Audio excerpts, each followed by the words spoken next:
देश में उनका विरोध हो रहा है। अब बात अगर हम धर्म नगरी काशी की करें तो काशी में भी लोगों की अपनी अलग अलग राय है।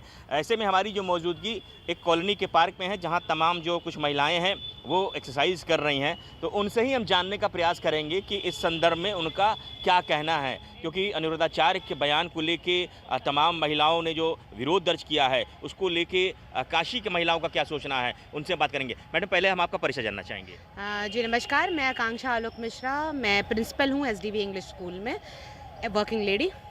अनिरुद्धाचार्य जी के बयान से आप अवगत होंगी, जिस तरीके से उन्होंने एक बयान दिया है, उसके बाद से तमाम जो महिला संगठनों के अलावा देश में उनका विरोध शुरू हो गया है। आप कितनी सहमत हैं अनिरुद्धाचार्य के बयान से? असहमति की बात नहीं है। मुझे तो इस बात से ताज्जुब हो रहा है कि उन्होंने ऐसा बयान दिया कैसे। अगर वो किसी एक महिला या किसी भी वर्ग को, महिला ही वर्ग नहीं, पुरुष वर्ग की बात भी मैं कहूँगी, अगर ये उनके लिए भी कहते तो भी उतना ही गलत होता। हम महिलाएं घर से बाहर निकलते हैं, चाहे वो जिस एज ग्रुप की हों, काम कर रहे हैं, और उनको कैटेगराइज करके ये कह देना कि वो इतनी इतनी उम्र से कहीं कहीं करके आती हैं और फिर वो, तो ये बहुत ही अपमानजनक टिप्पणी थी। वो एक संत हैं, वो एक ऐसे पुरुष हैं जिनको सारा समाज उनका अनुसरण करता है, तो अगर वो ऐसे शब्द बोलेंगे तो मुझे नहीं लगता कि जो भी युवा वर्ग है उनको अब उस तरीके से देख पाएगा, उस तरह से रिस्पेक्ट दे पाएगा, क्योंकि हम सारी महिलाएं भी उनको बहुत दिल से मानते हैं। और उनकी इस तरह की टिप्पणी से कष्ट हुआ है, और ये जान के बहुत बुरा लगा कि हमारे भारतीय समाज में ऐसे हमारे गुरुजन हैं जो इस तरह की विचारधाराएं भी रखते हैं। बिल्कुल, ये वर्किंग लेडी हैं, एक इंग्लिश स्कूल में प्रिंसिपल हैं। इनका साफ तौर पे कहना था कि उनके इस बयान से वो बहुत आहत हुई हैं और वो उनके इस बयान से सहमत नहीं है। मैम, आप क्या करती हैं? मैं हाउसवाइफ हूँ, मेरा नाम सपना है। मैं भी उनकी बात को नहीं अ, अनुसरण नहीं करती हूँ। उन्होंने बहुत गलत बोला है। किसी भी औरत के बारे में आपको बोलना बहुत गलत बात है। आप कह रहे हैं भले कुछ लोग को बोले, कुछ लोगों को भी आप क्यों बोल रहे हैं? आप संत हैं, आपको बहुत सोच समझ के कुछ भी बोलना चाहिए। बिल्कुल, इनका कहना है कि संत है, संत को जो बहुत सोच समझ के बोलना चाहिए, क्योंकि संत जो है समाज को दिशा दिखाता है। और भी कुछ महिलाएं हैं, उनसे हम बात करेंगे। मैडम, आपका परिचय जानना चाहेंगे। मैं वंदना चतुर्वेदी, मैं सिल्वर ग्रोव स्कूल वाराणसी में प्रिंसिपल हूँ। तो जहाँ तक अनिरुद्धाचार्य जी के स्टेटमेंट की बात है, तो निसंदेह एक बहुत बेबाक स्टेटमेंट था, और उन्होंने जो है महिलाओं के लिए कुछ टिप्पणी की थी, तो उनको जनरलाइज वे में नहीं कहना चाहिए था। हालांकि बाद में उन्होंने इसको थोड़ा स्पष्टीकरण किया कि उन्होंने कुछ महिलाओं कहा, कुछ महिलाओं भी कहा, तो ये उनको ऐसा नहीं करना चाहिए था। इस तरह का जेंडर डिस्क्रिमिनेशन नहीं करना चाहिए था। अगर आप बात केवल संस्कृति, आप कैरेक्टर की बात करते हैं, संस्कारों की बात करते हैं, तो वहाँ आप जो है दोनों जेंडर को लेके क्यों नहीं चलते हैं। और हाँ, निसंदेह जो लिविंग वाली बात करी थी, मैं लिविंग के बिल्कुल मैं भी खिलाफ़ हूँ। और उन्होंने कहा था कि अगर एक सही उम्र में बच्चों की शादी कर दी जाए तो शायद ये लिविंग जैसा जो पाश्चात्य संस्कृति का अनुकरण कर रहे हैं बच्चे, वो नहीं करेंगे। अब ये जो पहले मेट्रो में चल रहा था आज से 10 साल पहले, 12 साल पहले, अब छोटे शहरों में भी ये एक तरह से ये फैलता चला जा रहा है। एक क्रेज़ हो गया है युवाओं के बीच, तो एक फैशन बन गया है। तो मैं यहाँ पे तो मैं ज़रूर सहमत हूँ उनसे, क्योंकि ये हमारी सनातन सभ्यता के बिल्कुल खिलाफ़ है। लेकिन अपने एक वक्तव्य में उन्होंने ये भी स्पष्टीकरण किया महिलाओं से बात करते हुए कि अगर आवरण की बात होती है, पर्दा की बात होती है, कपड़ों की बात होती है, तो अगर कोई परहेज नहीं है तो फिर आप बिन कपड़ों के रहिए। तो ये तो सर्वथा गलत है। एक धर्माचार्य इस तरह की बात करता है, वो भी भारत जैसे महान देश की, हम आर्यों की संतान हैं, और आर्य काल से, वैदिक काल से महिलाएं कितनी ज़्यादा स्वच्छंद रही हैं, उसका उदाहरण है लोपामुद्रा और गार्गी, जो पुरुषों के साथ बैठ के शास्त्रार्थ से किया करती थी, और पर्दा जैसी चीज़ उस इतिहास में नहीं है। तो इस तरह से उन्होंने एक तरह का कपड़ों से महिलाओं के चरित्र को जोड़ना कहीं से भी चरितार्थ नहीं है, तो मैं उनका विरोध करती हूँ। बिल्कुल, देखिए, कहीं ना कहीं जो लिव इन पे जो रहने की बात कही, उसका इन्होंने समर्थन किया कि उनके इस बयान को समर्थन करते हैं। पर जिस तरीके से उनकी जो टिप्पणी एक तमाम जो महिला को लेके की गई, महिलाओं को लेके की गई, उसका उन्होंने जो है विरोध किया है। और भी महिलाएं हैं। मैडम, आपका क्या नाम? विनीता दुबे। विनीता जी, आप बताइए, आप कितनी सहमत हैं? हम उनसे बिल्कुल सहमत नहीं हैं। उन्होंने जो भी बोला बहुत गलत बोला, उनको ऐसा नहीं बोलना चाहिए था। और मुझे मुझे लगता है हम सारी महिलाओं का एक सुर में यही है कि उन्होंने जो कहा वो शोभनीय नहीं था एक महापुरुष होने के नाते। तो हम सब एक स्वर में इस चीज़ का विरोध आप करते हैं। संत हैं तो आपके बहुत से अनुयायी हैं, तो आपको बहुत ही सोच समझ के कभी भी बयान देना चाहिए। तो बिल्कुल देखिए, एक नवयुवक है, इससे भी हम बात करेंगे। क्या नाम है? Hello, my name is Agrim Pandey and I am a teenager. और मेरा मानना है कि किसी की भी कॉस्ट्यूम किसी का भी कैरेक्टर जस्टिफाई नहीं कर सकती है, और मैं उनके विरोध करना चाहूँगा। तो बिल्कुल देखिए, काशी के लोग थे तमाम, अगर हम महिलाओं की बात करें, और टीनेजर था, उससे भी मैंने बात करी, तो इनका भी साफ तौर पे कहना था कि निश्चित तौर पे उनका ये बयान कहीं से भी जो है जायज़ नहीं ठहराया जा सकता, और उनके इस बयान का वो विरोध करते हैं। तो ये काशी की महिलाओं के उद्गार थे, काशी के टीनेजर्स के उद्गार थे, जो उन्होंने कथावाचक अनिरुद्धाचार्य के संदर्भ में कही है। इंडिया न्यूज़ के लिए बनारस से पंकज चतुर्वेदी। धार्मिक कथावाचक अनिरुद्धाचार्य के बयान को लेकर अमेठी में लोग क्या सोच रहे हैं, संवाददाता संजय यादव ने लोगों से खास बातचीत की, सुनिए। जाने माने धार्मिक कथावाचक अनिरुद्धाचार्य ने महिलाओं को लेकर दिए गए बयान पर फिलहाल माफी मांग ली है। अपने आश्रम में श्रद्धालुओं के साथ बातचीत के दौरान उन्होंने लड़कियों के साथ और उनके चरित्र को लेकर विवादित बयान दिया था, जिसके बाद महिलाओं ने उनके खिलाफ मोर्चा खोल दिया था। अनिरुद्धाचार्य ने कहा था कि लड़कियों की शादी सही उम्र से पहले होनी चाहिए, यानी यूं कहा जाए कि 25 साल से पहले होनी चाहिए। ऐसे कई सारी बातें वो कहे थे जिनको दोहराना उचित नहीं होगा, लेकिन उसको लेकर जिस तरीके से पूरे देश में चर्चा हुई, यूं कहा जाए कि लगातार जो महिलाएं थी उनको टारगेट किया गया। अब चाहे अनिरुद्धाचार्य की बात करें या फिर संत प्रेमानंद महाराज की बात करें। ऐसे में अमेठी के लोग क्या सोचते हैं इस तरीके से जो संत हैं जब वो बयान देते हैं, उसको लेकर आज हम लोगों की प्रतिक्रिया जानेंगे। कई सारे लोग हमारे साथ मौजूद हैं, इनसे जानेंगे कि इन बयानों को लेकर इनका क्या कहना है। जिस तरीके से देख रहे हैं कि भारत जो है वो संतों की धरती रही है, लेकिन इस समय महिलाओं को टारगेट किया जा रहा है। अनिरुद्धाचार्य ने भी बयान दिया था, संत प्रेमानंद महाराज ने भी बयान दिया था। कैसे देखते हैं ये सारा चीज़? देखिए, साधु संतों का जो काम होना चाहिए, आज साधु संत ही इस ढंग की भाषा बोल रहे हैं जो कि हमें जन्म देने वाली ही माँ है। तो मातृ शक्ति के लिए बोलना उनका उचित नहीं है। उनको वो पूजनीय है, लेकिन उनको ऐसी बातें नहीं करनी चाहिए कि देश की आधी आबादी मातृ शक्ति है। लेकिन उन्होंने महिलाओं को जो टारगेट किया, ये गलत समझा जा सकता है, क्योंकि हमें जन्म देने वाली भी माँ है। और इस ढंग के बयान का हम बिल्कुल समर्थन नहीं करते, इसका विरोध करते हैं। अनिरुद्धाचार्य महाराज ने कहा था कि जब उम्र ज़्यादा हो जाती है, जब शादी होती है, तो उससे पारिवारिक कलेश भी होता है। ऐसे और भी कई सारी बातें कही थी। आप क्या सोचते हैं इस बयान को लेकर? देखिए, अनिरुद्धाचार्य जी महाराज हो या कोई भी संत हो, जब भी वो अपने रास्ते से विलग होकर कोई भाषण देता है, अपने रास्ते से अलग हटकर कोई चीज़ रखता है सामने, तो पहली बात तो उनको रखना ही नहीं चाहिए। दूसरी बात यह है कि हमारे संविधान में भी 18 साल के बाद बच्चियों को वयस्क माना जाता है। उनकी शादी करने की उम्र 18 साल रखी गई है। 18 साल के बाद कोई भी शादी किसी भी समय कर सकता है। ये उसकी स्थिति, परिस्थिति और उसके परिवार की स्थिति परिस्थिति निर्भर करता है।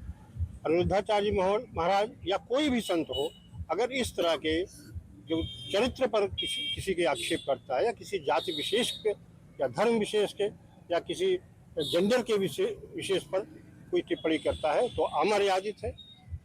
पूर्ण रूपे से अमेठी और अमेठी की जनता इसका विरोध करेगी और उनको इसके लिए निंदा प्रस्ताव भी भेजेगी।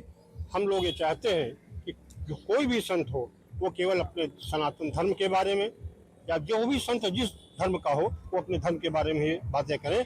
अनावश्यक रूप से किसी जाति विशेष, धर्म विशेष और जेंडर विशेष पे बात न करें। महिलाओं का बार बार कह रहा है कि टारगेट किया जा रहा है महिलाओं को। देखिए, ये तो हमेशा से चला आ रहा है। जब भी किसी के विषय में कुछ कहा जाता है, कभी ड्रेसेस के बारे में होता है, कभी तो लोग कहते हैं अपने ऊपर उसको ले लेते हैं। ऐसा नहीं है। ये सत्य है कि हमको भारतीय मर्यादा के अंतर्गत रहना भी चाहिए।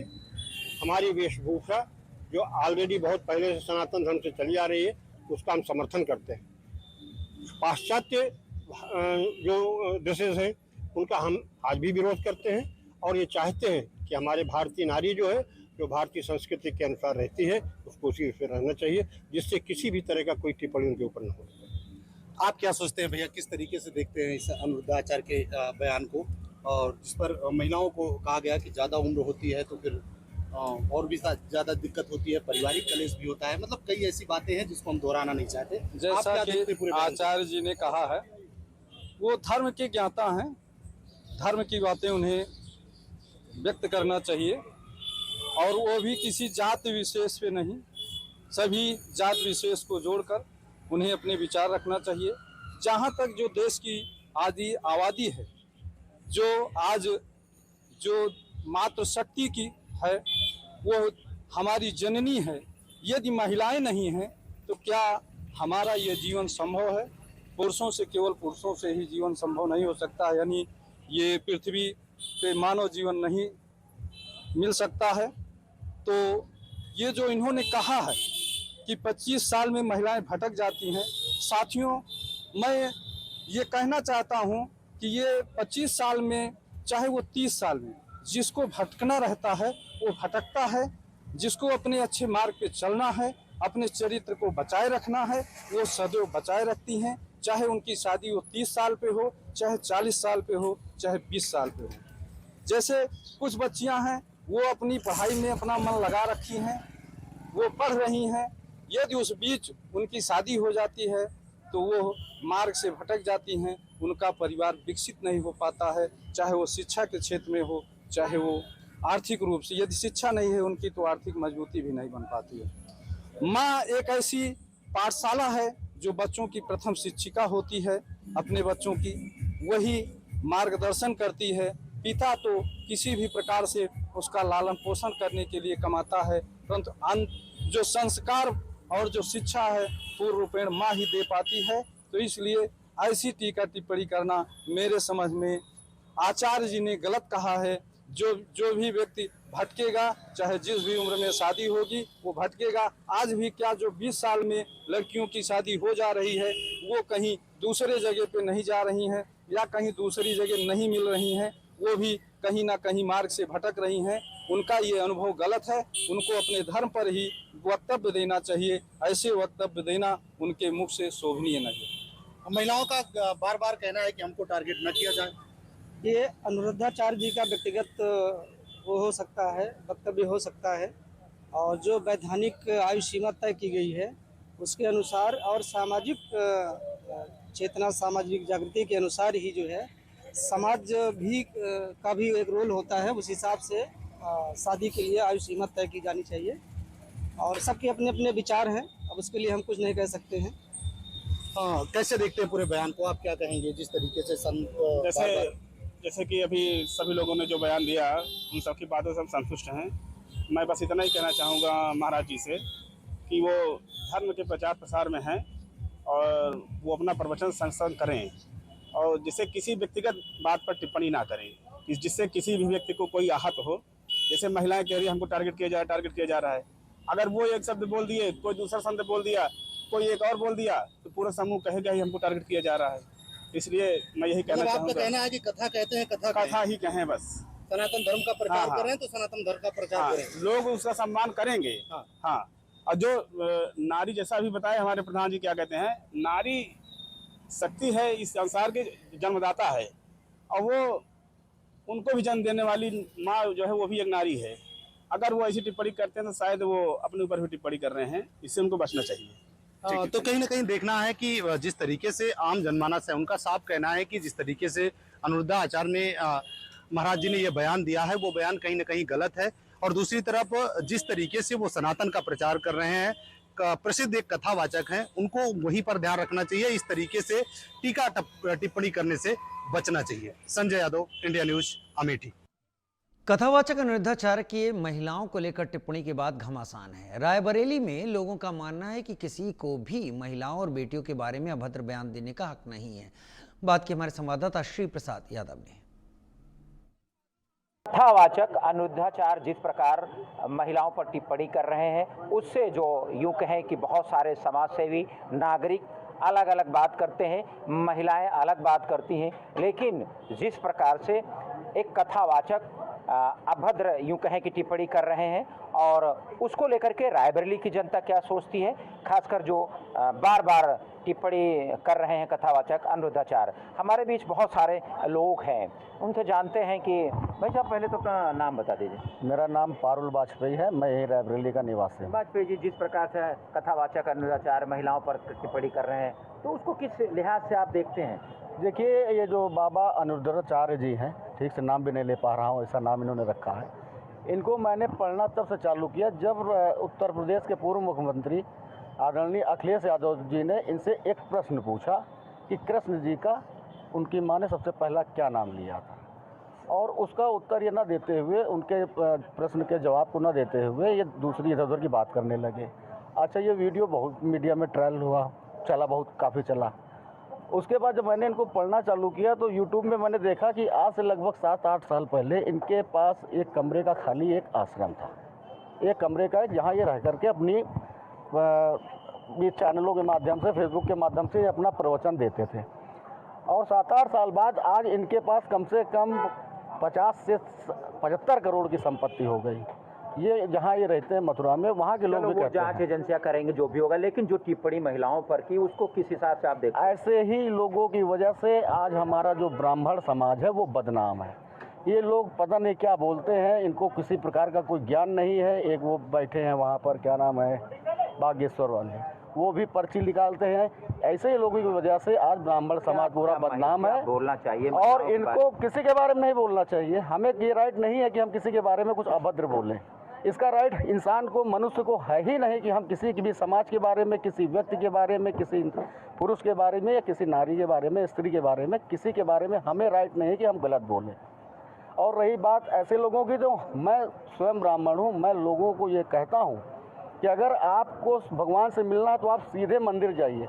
ऐसे लोगों से आप मिलते हैं जो ये कहने आते हैं टीवी पर या आपके यहाँ पर कि ये मोह माया है, पैसा रुपया इसको त्याग दो, और यही कहने के लिए वो 10 लाख रुपया, 15 लाख रुपया चार्ज लेते हैं, तब वो ये बात कहने के लिए आते हैं। तो मेरा समाज के सभी लोगों से खाली यही अनुरोध है कि अगर आपको ईश्वर ढूंढना है तो अपने माता पिता के अंदर ढूंढें, अपने कर्मों के अंदर ढूंढें। और अगर शिव से मिलना है तो आप जिस भी देवी देवता को धर्म के हो, आप अपने उस पवित्र स्थल पर चले जाएं। एक केवल आखिरी एक शब्द में, ये जो बोल रहे हैं महिलाओं के प्रति, वो आपके हिसाब से कैसा है? घोर निंदनीय है, और मैं ऐसे लोगों को कतई नहीं फॉलो करता हूँ। हाँ, आजकल मुझे मथुरा के ही बाबा जी हैं, प्रेमानंद महाराज जी, मैं उनको हृदय से फॉलो करता हूँ, क्योंकि वो जो है वो ना आपसे किसी प्रकार की प्रपंच की बात करते हैं, ना ही आपसे किसी प्रकार की दान की। अगर कोई समय है तो वो प्रेमानंद महाराज, जिनको मैं फॉलो करता हूँ और लोगों से कहता हूँ। जो टिप्पणी की है उनका मानना है कि वो ठीक नहीं है महिलाओं पर। भाई साहब, शुभ नाम क्या है अपना? श्रवण कुमार चौधरी।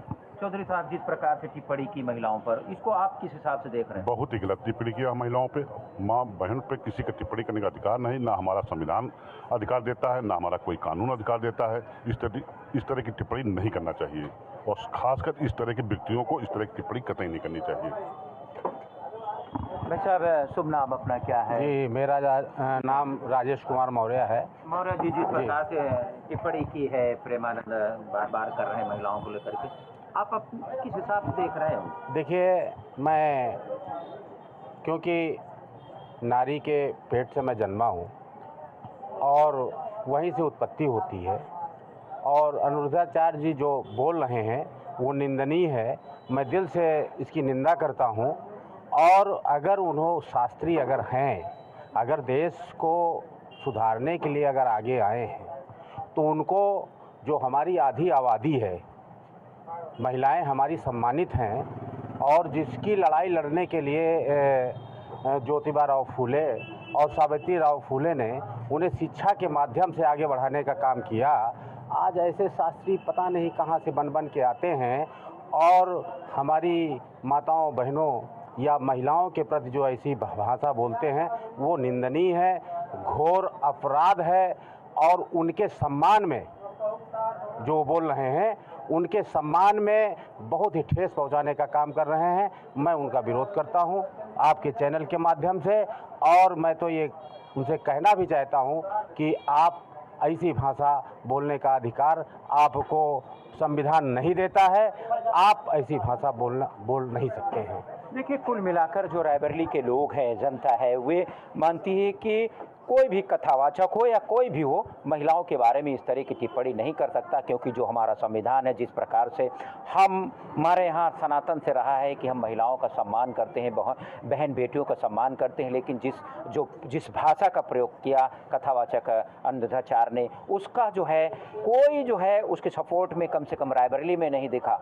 Shiv Prasad Yadav, India news, Raebareli.